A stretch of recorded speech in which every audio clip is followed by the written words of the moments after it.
Bonjour, bonjour, comment allez-vous tout le monde? J'espère que vous avez passé une excellente soirée. Donc, on va continuer avec notre live. J'aime bien avoir une petite musique. On va mettre une petite musique. Est-ce que vous aimez le tambour? Moi, j'aime ça, le tambour. Hey! Vous savez tous, je suis haïtienne, moi. Dès que le tambour bat, je te dis là que j'ai envie juste de danser. OK?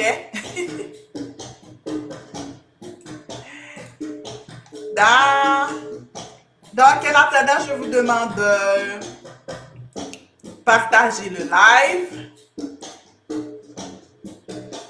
Et si c'est la première fois que vous venez, donc bienvenue et laisse-moi savoir où vous êtes, où vous m'entendez. Moi, je suis dans la région de Québec, Canada, dans une petite localité qu'on appelle l'Assomption. Donc, êtes-vous prêts pour apprendre aujourd'hui, encore une fois, comment nous garder en santé? Laisse-moi savoir où est-ce que vous me regardez.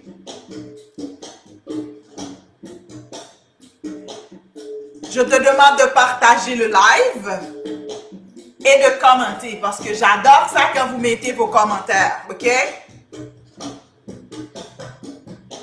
Dis-moi, est-ce que vous savez danser sur le rythme du tambour?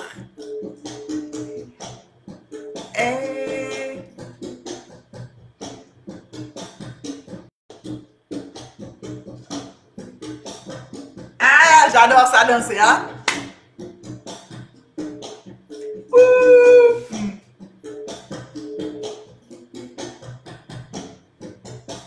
Bon, allez, au sérieux, on va commencer. OK? On va commencer. Est-ce que vous avez des questions? Avez-vous eu le temps de regarder les autres lives? Donc, c'est une suite. Si c'est la première fois que vous venez ici, peut-être que vous allez avoir enfin, vous pouvez quand même rester. On va faire un petit résumé des autres lives. Mais je vous invite vraiment à aller regarder les autres lives pour que vous sachiez exactement de quoi on parle. OK?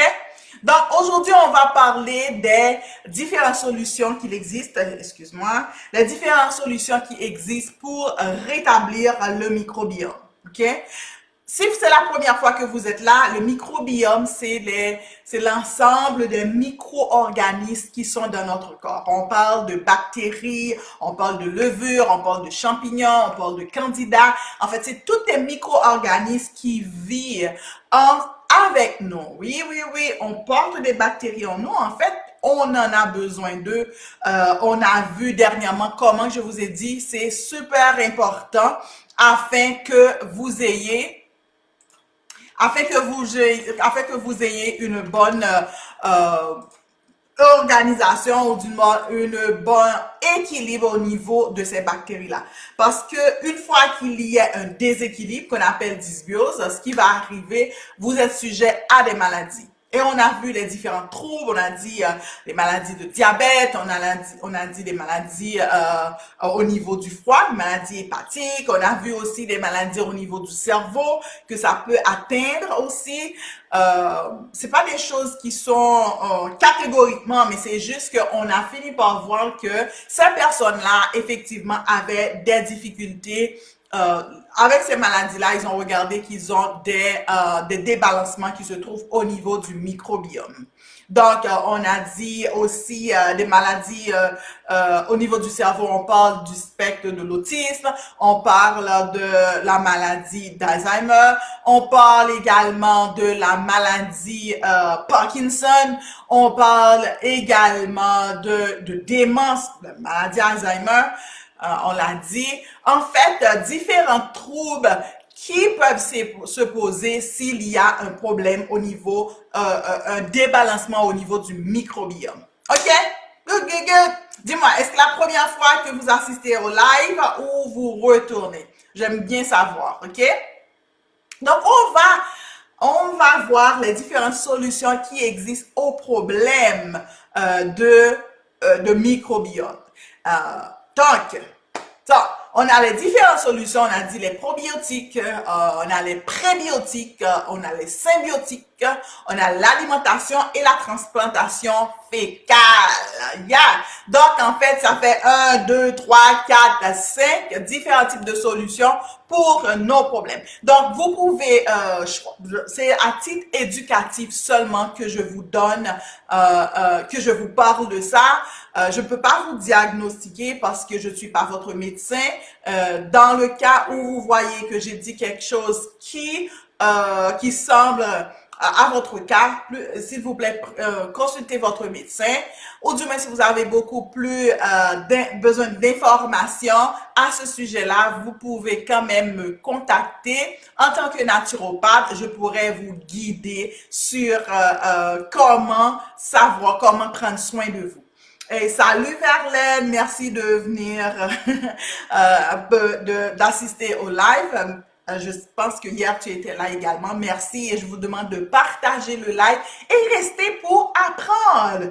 C'est drôle, des fois je vois des gens sur certaines lives, des centaines de personnes et puis finalement qui n'apprennent pas vraiment grand-chose alors que on a c'est gratuit là, les formations que je vous donne pour vous apprendre à prendre soin de vous et à être de meilleurs, l'éducation, la connaissance ouvre plein notre planète. Donc, il faut prendre la connaissance pour que vous pouviez être un bon, vous pouvez avoir tout ce que le corps, notre Père, l'univers a créé pour vous. OK? Bravo! Donc, on continue. Donc, c'est quoi? On va parler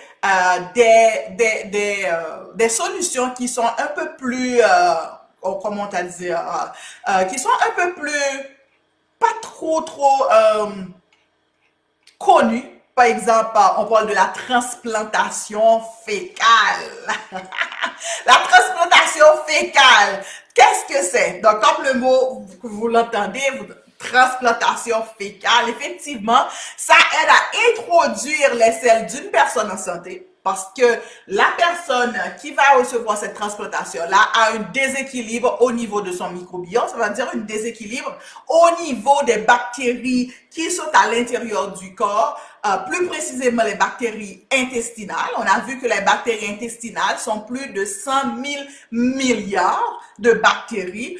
Après ça, on a les bactéries buccales qui sont plus de 700 différentes espèces de bactéries. Donc, dis-moi bien, si on ne vit pas bien avec cet écosystème-là, notre santé est foutue. Donc, ça veut dire, à chaque fois que vous mettez quelque chose dans la bouche, il faut penser, OK, comment est-ce que mes bactéries vont réagir? Est-ce que je suis en train de construire mes bactéries afin qu'ils deviennent plus forts ou je suis en train de les affaiblir? Donc, comprends bien que c'est tout ce que vous faites va avoir un effet positif ou un effet négatif pour votre corps. OK? Donc, on parle de transplantation fécale. On prend les matières fécales d'une personne en santé. Je sais, ça a l'air grosse là. D'une matière fécale, d'une personne en santé dans le tube digestif d'un patient pour reconstituer sa flore intestinale et dans ce cas-là, aider cette personne à lutter contre les bactéries pathogènes. C'est souvent dans des cas où c'est pas pratiqué beaucoup en Amérique du Nord, mais c'est souvent dans les cas où c'est un cas un peu extrême, OK? Donc, où cette personne-là est très, très affaiblie, on veut que ça marche rapidement. Donc, on fait juste prendre les matières fécales de quelqu'un qui est en santé et puis on introduit dans les fesses de quelqu'un, on introduit dans le corps de quelqu'un qui est malade, OK? Dans le corps de quelqu'un qui est malade. Donc, on appelle cela la greffe fécale et aussi on donne un autre nom, ça s'appelle bactérithérapie fécale, OK? Donc, bactéries, thérapie fécale. Donc, on pourrait penser que cela est nouveau, hein? Donc, mais non, ça se fait depuis le 4e siècle par les Chinois. Mais ce n'est qu'en 2013 qu'elle a été reconnue par les Européens. Donc, ça veut dire que ça se fait un peu plus dans les pays de l'Europe, mais ça ne se fait pas vraiment ici en Amérique. Donc, elle est vraiment pratiquée dans certains cas d'infection à la bactérie pathogène du C difficile. Le C difficile, c'est une bactérie qu'on appelle Clostridium difficile. Donc, c'est des cas, ça donne des diarrhées extrêmes et c'est très souvent, dans certains cas, très contagieux. Donc, on l'utilise aussi dans certains cas de maladies inflammatoires chroniques de l'intestin. Donc, il y a une inflammation chronique au niveau de l'intestin. Dans le cas d'obésité, comme on l'a vu, quelqu'un qui a un microbiote qui n'est pas suffisamment diversifié, un microbiote qui est très pauvre, ok. Donc, ça veut dire que des bactéries sont pas diversifiées à cause de soit d'une manque d'alimentation assez variée, la personne mange toujours la même chose, ou aussi dans le cas d'un enfant qui n'a pas été trop exposé à certains micro-organismes, à certaines bactéries. On a parlé de cas où des endroits sont super extrêmement propres avec des produits chimiques, c'est impeccable, où il n'y a pas de temps, pas de bactéries, pas de micro-organismes, tout est propre, tout est clean. Donc, ça aussi a ses désavantages. Ok, on parle aussi dans le cas de maladies neuropsychiatriques. Ça veut dire dans le cas où des gens ont des problèmes psychiatriques. Ok, donc j'imagine que certains d'entre vous aimeraient bien savoir comment se fait cette transportation fécale. Est-ce qu'on prend juste les matières fécales de la personne et puis on l'introduit dans les fesses? Non. Et ça se fait pas comme ça. Donc, on dit que le donneur, celui qui est en train de donner, il va prendre le laxatif. Ensuite, les selles sont diluées dans une solution stérile. Les selles sont diluées dans une solution stérile. Ensuite, on les filtre afin de donner au receveur. Okay? Parce que les bactéries, on va pas les voir en tant que telles. Donc, le receveur reçoit une préparation semblable à celle qu'on donne dans les examens colonoscopie. Avez-vous déjà fait des examens colonoscopie? Ça veut dire des examens où on te donne quelque chose à boire pour nettoyer au niveau des intestins. Ensuite, on va introduire une sonde. Si c'est votre cas, dis-le-moi. Donc, qu'est-ce qu'on fait? Donc, il y a différentes voies qui sont utilisées. Des fois, on donne par l'intermédiaire d'une sonde jusqu'à l'estomac. Donc, pour ceux qui sont familiers dans le milieu hospitalier, on prend une sonde, on le passe à travers le nez et ça va tomber jusqu'à l'estomac. Ensuite, ça va aller au duodénum. Au duodénum, c'est... on a l'estomac, l'intestin ici, c'est une petite parcours, une petite partie qui s'appelle duodénum au début du côlon. Ensuite, on peut le faire aussi par coloscopie. On peut le faire aussi par lavement, ça veut dire on l'insère dans l'anus avec un tube. Ou aussi, ça peut se faire au niveau de gélules qui est gastro-résistant. Donc, des gélules gastro-résistantes, ça veut dire que c'est des gélules que la personne va prendre qui va résister à l'acide chlorhydrique qu'on a au niveau de l'estomac. Parce qu'au niveau de l'estomac, il faut comprendre que l'estomac est très acide. Hey, les gens qui ont des problèmes d'acidité, c'est pas parce que votre estomac est trop acide. C'est le cas contraire, ok? Donc, mais l'estomac a un acide, l'acide chlorhydrique qui est très concentré. Donc, si on prend ces gélules-là, et puis ça va être, et c'est pas résistant à l'acide de l'estomac, ce qui va arriver, ces gélules-là, les bactéries ne vont pas arriver à bon port, parce que l'objectif, c'est d'avoir des bactéries qui sont dans le côlon. OK? Avez-vous des questions? Posez-les dans la section des commentaires. Et si vous venez d'arriver, restez avec nous pour comprendre, pour apprendre. OK? D'accord. Donc, c'est la transportation fécale. On va prendre aussi ce qu'on appelle les sébiotiques. Les sébiotiques sont des produits qui sont à la fois des probiotiques et des prébiotiques. Mais avant, je dois vous parler des probiotiques. OK? C'est quoi les probiotiques? On en a parlé beaucoup et je vous ai dit que des probiotiques également. si vous avez besoin de probiotiques de bonne marque, bonne qualité. Donc, n'hésitez pas à me contacter. Je vais vous mettre mon site Internet. Vous pouvez m'écrire sur Messenger, comme ça vous pouvez l'avoir. Donc, les probiotiques. OK?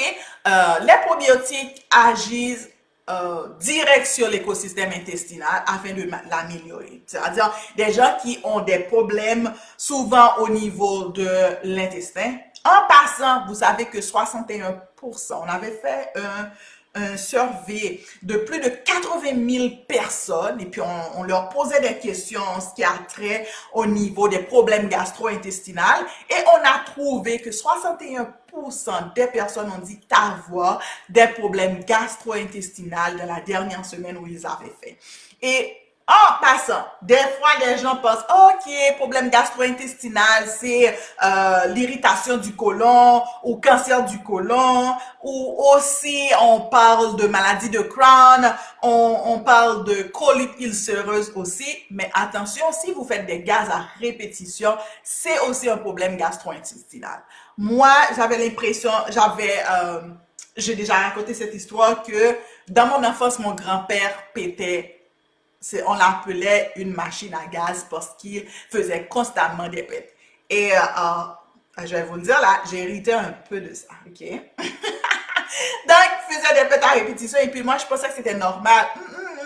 C'est pas normal du tout de faire des pètes. En fait, c'est les protéines qui ne se sont pas digérées qui fait en sorte qu'on fait des gaz à répétition. Et souvent, il y a des gaz sont, ça pue. OK. Donc, ça fait partie de problèmes gastro-intestinaux. C'est des ballonnements, des mal au ventre qui arrivent. Donc, c'est des petits problèmes. Peut-être que c'est pas sévère, comme d'autres personnes qui ont des maladies de Crohn ou maladies colitis ulcéreuse, mais quand même, ça fait partie de problèmes gastro-intestinaux. OK. On va dire aussi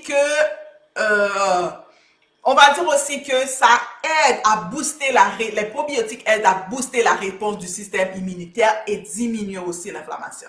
Donc, c'est ça l'objectif. On veut diminuer l'inflammation qui est au niveau de l'intestin. Donc, elles sont utilisées souvent par des gastro-entérologues. Gastro-entérologues, c'est des gens qui s'occupent de l'estomac ou des intestins.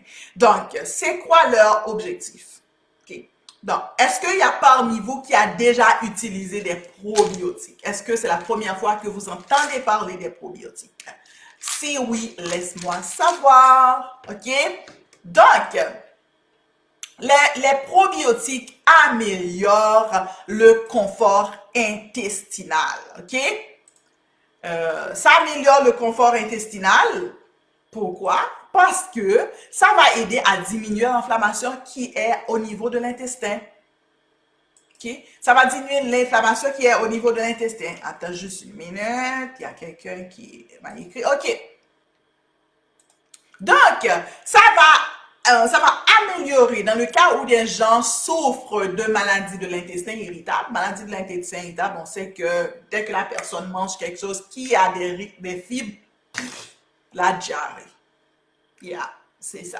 Maladie de Crohn, il y a certains aliments que la personne, quand il mange, ça va pas bien du tout au niveau de l'intestin. Et d'autres maladies qui sont liées au problème intestinal. Ça aide à atténuer les diarrhées fréquentes et leur sévérité. Dans le cas de côlon irritable, les gens ont des diarrhées très fréquentes et très sévères. Et ça aide aussi souvent dans le cas de clostridium difficile associé aux antibiotiques et d'autres. On a vu que les antibiotiques en tant que tels, bien que ça soulage beaucoup, dans certains cas, ça détruit la flore intestinale. En fait, c'est un médicament, quand tu le prends, ça détruit que les bons ou que les mauvais. En bon haïtien, on va dire que la tiboisée côté le patient. Boum, boum! C'est ce qu'il fait. Boum, boum! Que tu sois bon, que tu sois mauvais, je t'enlève parce que je ne veux pas te voir dans la circulation. Donc, En même temps, on fait un plomb-gaillé. Donc, les gens qui souffrent de coccidium difficile, qui est une augmentation de bactéries pathogènes, les antibiotiques vont l'enlever. Et à ce moment-là aussi, il y a une diminution des bonnes bactéries. Donc, la personne est laissée avec un système, un microbiote qui devient affaibli parce que les bonnes bactéries ne sont pas là. Donc, en fait, quand il faut penser, si vous avez pris des antibiotiques, dis-moi, est-ce que vous avez pris des antibiotiques dans la dernière année, par exemple, ou dans les derniers mois? Et qu'est-ce que vous avez fait après? Qu'est-ce que vous avez remarqué dans votre santé? Parce que quelqu'un qui prend des... Et on a maintenant, on utilise beaucoup de antibiotiques assez souvent. OK? So, dans les cas de maladies inflammatoires aussi, les probiotiques sont utilisés. Dans les cas de rechute, par exemple, maladie de Crohn, rectocolite hémorragique. On parle aussi, qui est caractérisé, le rectocolite, on parle d'inflammation de la paroi du tube digestif. C'est une dérégulation du système immunitaire intestinal. OK? So, on fait beaucoup d'études pour créer des probiotiques génétiquement transformés qui sont, tu sais, les gens travaillent extrêmement. Je suis tellement reconnaissant pour la science, mais des fois, ça va un petit peu loin avec les choses génétiques. Comme exemple, nos aliments qui sont en train de transformer génétiquement, qui ne sont plus comme autrefois. Ça va être un autre sujet d'un live, ok? Donc, on travaille pour avoir certains de ces types de probiotiques. Mais les probiotiques, en tant que tels, ont un effet très bénéfique. J'ai vu quelqu'un, donc, ok, mais maintenant, où est-ce qu'on peut trouver les probiotiques? On peut trouver les probiotiques dans, il y a une multitude de bactéries qui sont différentes. Mais, on les appelle toutes des probiotiques, ça contient différents types de genres. Et il y a beaucoup de genres, de types de bactéries. On parle de, souvent, ils se terminent par des noms latines.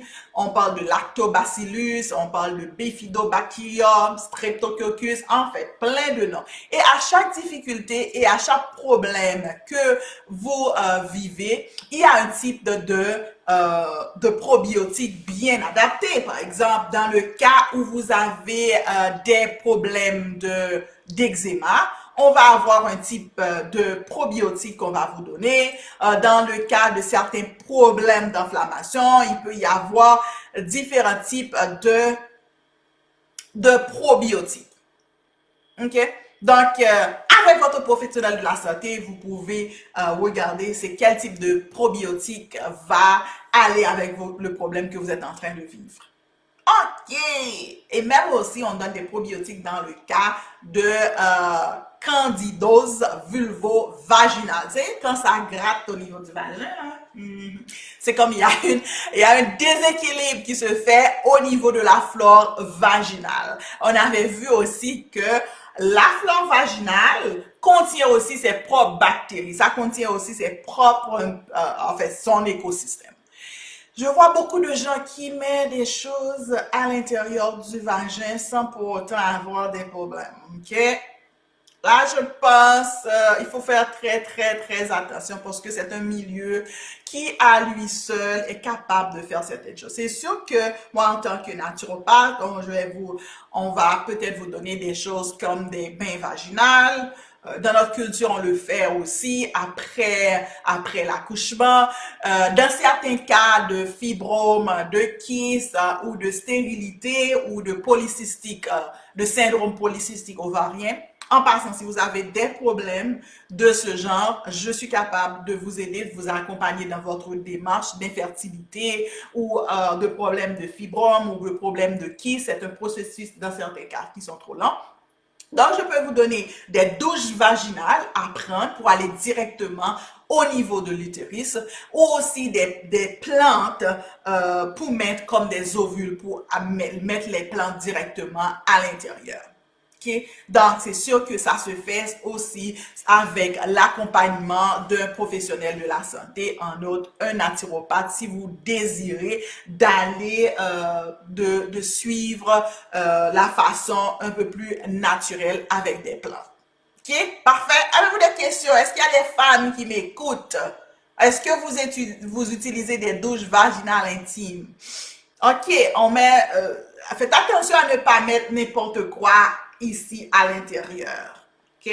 Parce que là, il se peut que vous déséquilibrez l'écosystème de votre vagin. Il y en a qui mettent des parfums, ils veulent que ça sent bon. Hey, c'est quoi l'idée? C'est l'odeur? Oui. Donc, l'odeur corporelle, il faut s'y habituer aussi. Donc, c'est ça. Là, il faut aussi, quand vous choisissez vos probiotiques, il faut que ce soit dépendant des normes. Des normes, ça veut dire que les probiotiques doivent être capables doivent avoir une adhésion à la muqueuse intestinale. Donc, ça veut dire sa capacité de se fixer aux cellules de l'intestin. Ainsi, il y a une bonne adhésion et puis le temps de présence des souches probiotiques dans l'intestin sera augmenté. On a parlé ça à plusieurs reprises. Si les probiotiques que vous avez sont pas capables de s'adhérer au niveau des parois de l'intestin, ce qui va arriver, c'est que les probiotiques ou les mycobactéries que vous êtes en train d'introduire dans le corps, ils vont pas être viables. Donc, ils vont pas être capables de se repopulariser très bien. OK? Jusque-là, je fais un monologue. Est-ce que vous avez des questions? Yeah. Avez-vous des questions? OK. Donc, on parle aussi de prébiotiques. On dit que les prébiotiques sont des fibres qui sont non digestives. Je vous l'ai dit. Vous prenez des probiotiques et vous ne prenez pas de prébiotiques, donc le travail n'est pas complet. Pourquoi? Parce que les prébiotiques vont faire un environnement qui est assez propice pour que les probiotiques peuvent se multiplier. Et c'est quoi les prébiotiques? Ce sont des fibres qui sont non digestives. Ça veut dire que quand tu manges, par exemple, les fibres non solubles, ton céleri par exemple, ou tu manges des fèves par exemple. Donc, il y a des fibres qui ne sont pas digestives. Donc, ces fibres-là qui ne sont pas digestives, qu'est-ce qui va arriver dans on appelle ça la cellulose, qu'est-ce qui va arriver? Ça va faire en sorte que ils vont nourrir ces bonnes bactéries. Et les prébiotiques viennent premièrement de l'alimentation. Et ça stimule les bactéries au niveau du côlon. Ça se fait au niveau du côlon. Ça va aider la croissance des bactéries, aidera les microbiotes de la personne qui en prenne. Donc, comme moi, je prends des prébiotiques, on dit dans l'alimentation, des fibres qui ne sont pas solubles, et ça va nourrir les bactéries au niveau du côlon. Et souvent, ce sont des glucides complexes ils vont être fermentés dans la partie intestinale, de la partie terminale du tube digestif. Ça veut dire jusqu'au fond du tube digestif, au niveau du côlon, ok, les bonnes bactéries se trouvent là. Et ça va le nourrir. Donc, et ces fibres qui sont digestives, qui ne sont pas digestives, c'est primordial pour le microbiote vaginal. Et les femmes, celles qui font. Si vous connaissez quelqu'un qui fait des infections vaginales à répétition, envoyez-les-moi. Ça me ferait un plaisir de les aider. Donc, ou du moins partager le live aussi avec elles. Donc, le microbiote vaginal, c'est primordial que vous ayez des prébiotiques, des fibres qui sont non digestibles pour nourrir. OK? Et il ne constitue pas une source d'énergie pour les cellules. Donc, pas d'énergie pour les cellules. Pas besoin de vous de penser, oh my goodness, ça va être un surplus d'énergie. Des gens qui pensent tellement à leur proie qu'ils sont pas bien nourris. Donc, les fibres non digestives, en général, ça ne fait pas grossir. Donc, c'est ça pour les prébiotiques. Et aussi, on a ce qu'on appelle les symbiotiques. Les symbiotiques, c'est vraiment pro et prébiotiques. On les prépare dans des capsules. C'est un mélange de pro et de prébiotiques qu'on appelle ça les symbiotiques. OK? Donc, avez-vous des questions? Et les symbiotiques aident aussi à rétablir le déséquilibre du microbiome. Donc, on a dit que c'est des produits à la fois pré- et probiotiques et ça aide à maintenir le microbiote intestinal en bonne santé.